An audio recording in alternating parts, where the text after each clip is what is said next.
Yo, what's up, peace family? What's good?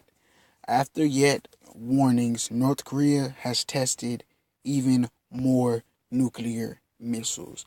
I made my first video where I reacted to that. Now, this is Trump's reaction to the situation, or this is Trump's ideology about the whole situation and how he feels about it. North Korea test-fired a ballistic missile late Friday. President Trump has responded on Twitter, writing, quote, "North Korea disrespected the wishes and its highly respected president when it launched, so unsuccessfully, a missile today. Bad." CBS News correspondent Adriana Diaz is in Beijing right now. Adriana, President Trump has called on China to help de-escalate tensions with North Korea. What have they done so far to do that? Well, that's the big question. We heard for the first time that they did threaten North Korea with additional unilateral sanctions. Right now, China has signed on to UN sanctions, particularly implementing coal bans. China provides North Korea with a lot of coal, which really is a source of currency for North Korea. That currency can, of course, go to the nuclear and missile development program. And we heard from Secretary of State Rex Tillerson, who said that China is cooperating with the U.S. and for the first time gave an example of what China is doing. The administration has been hinting for a little over a week that China has been really playing ball with the U.S. in a new and effective way.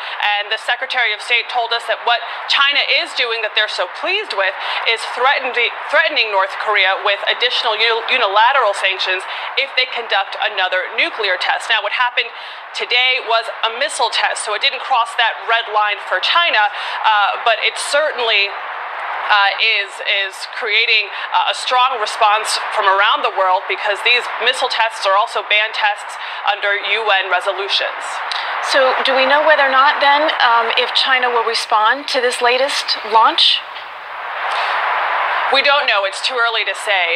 But what China could do if they did want to implement additional unilateral sanctions is they could cut back even more on trade.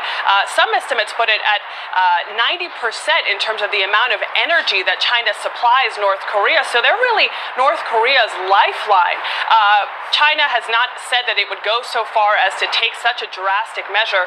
And what China really wants to do is bring all parties to the table. China wants to de-escalate the situation. They've repeatedly said that this isn't their problem to solve on their own. They think that this is a multinational issue that requires a multinational solution.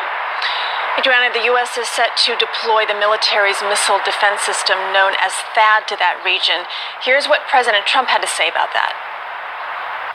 Why are we paying $1 billion? It's $1 billion system. It's phenomenal. It's the most incredible equipment you've ever seen. It shoots missiles right out of the sky. And it protects them, and I want to protect them. We're going to protect them. But they should pay for that. So, y'all spending $1 billion just to prevent North Korea from shooting missiles at you guys' docked airships, when y'all obviously have been threatening North Korea off the jump that you will strike if they don't stop. Now we're wasting $1 billion to go and send a missile defense next to North Korea. Where are our priorities?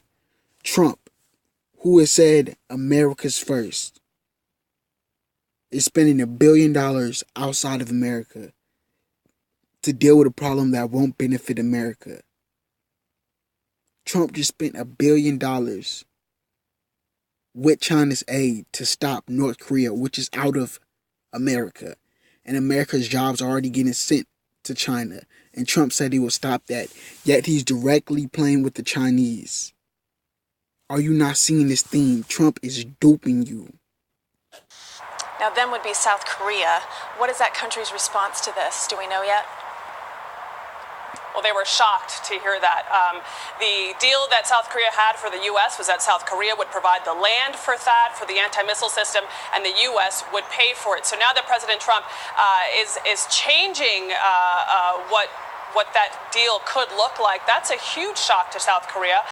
Particularly at a very sensitive time in South Korea. They're going to have presidential elections on May 9th, so just a few days away. So their country right now politically is in flux. So this came as a huge surprise there. And the front runner right now, who right now is leading in the polls, said that he would review THAAD if he were to be elected and review the comments that President Trump made about payment.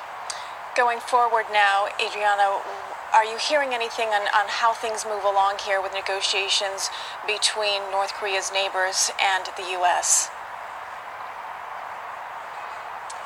Well, the U.S. is saying that they will not come to the table unless North Korea shows that it will really make some changes and is changing course. China wants everyone to come to the tables first, talk first, act later. The U.S. says that it doesn't want to negotiate to come to the negotiating table. That's what Secretary of State Rex Tillerson said at the UN. So we're starting to see a little bit more of the traditional divide between the U.S. side and the Chinese side, despite all this talk about them both working closely together.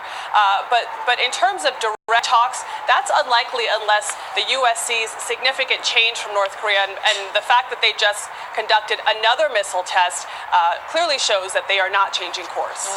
All right, Adriana Diaz in Beijing. Thank you.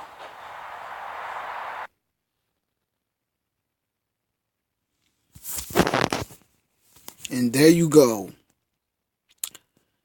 Leftist fake news BS exposed. Subscribe to me. I'm out.